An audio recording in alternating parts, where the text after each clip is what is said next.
Otomatis kalau dia bertaring, ya kan gitu, yang haram dimakan dagingnya berarti kotorannya najis. Najis secara hissi. Najis benar-benar membatalin wudu.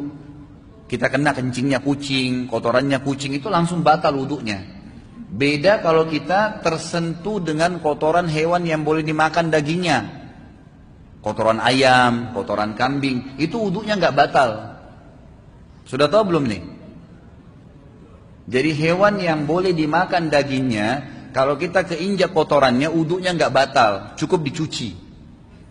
Karena najisnya secara maknawi, secara makna, dia hanya najis di fisiknya tapi tidak menajiskan. Apabila dalam perjalanan ke masjid kita menginjak najis, kotoran anjing, apakah wudu kita batal atau hanya cukup membersihkan dengan air saja? Batal. Kecuali hewan yang halal dimakan dagingnya, seperti ayam, kambing, itu baru cukup dicuci saja. Tapi kalau hewan anjing, ini hewan yang sudah haram dimakan, maka sudah najis ini. Bismillahirrahmanirrahim. Alhamdulillahirabbil alamin. Wassalatu wassalamu ala sayyidina Muhammadin wa ala alihi wasallam. Pada kesempatan hari ini kami diperlihatkan sebuah video yang aneh dari seorang dokter yang terkenal.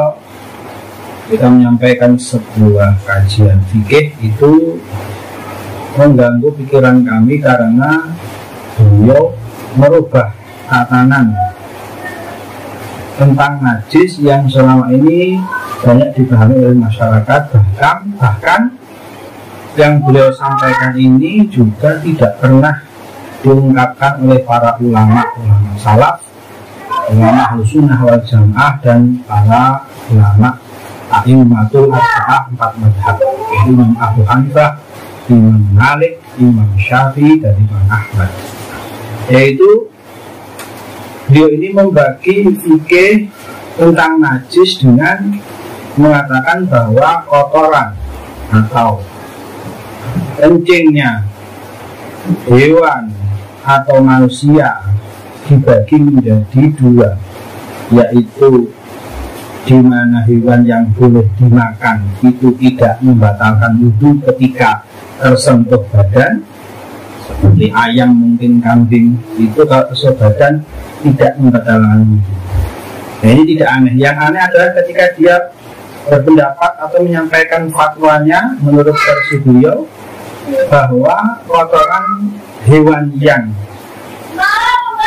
tidak boleh dimakan seperti anjing atau mungkin kotoran manusia itu bisa membatalkan wudu bila tersentuh badan. Ini adalah pendapat yang sangat aneh sekali, bertentangan dengan seluruh ulama yang selama ini kita jadikan panutan ulama Ahlussunnah wal Jamaah dari berbagai mazhab.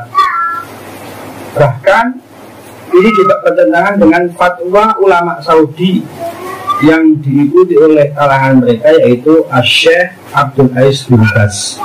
Silakan bisa dicek dalam kumpulan fatwa beliau bahwa seseorang ketika menginjak kotoran manusia, menginjak kotoran hewan yang tidak boleh dimakan, itu tidak membatalkan wudu, tidak ada hubungannya dengan yang membatalkan wudu,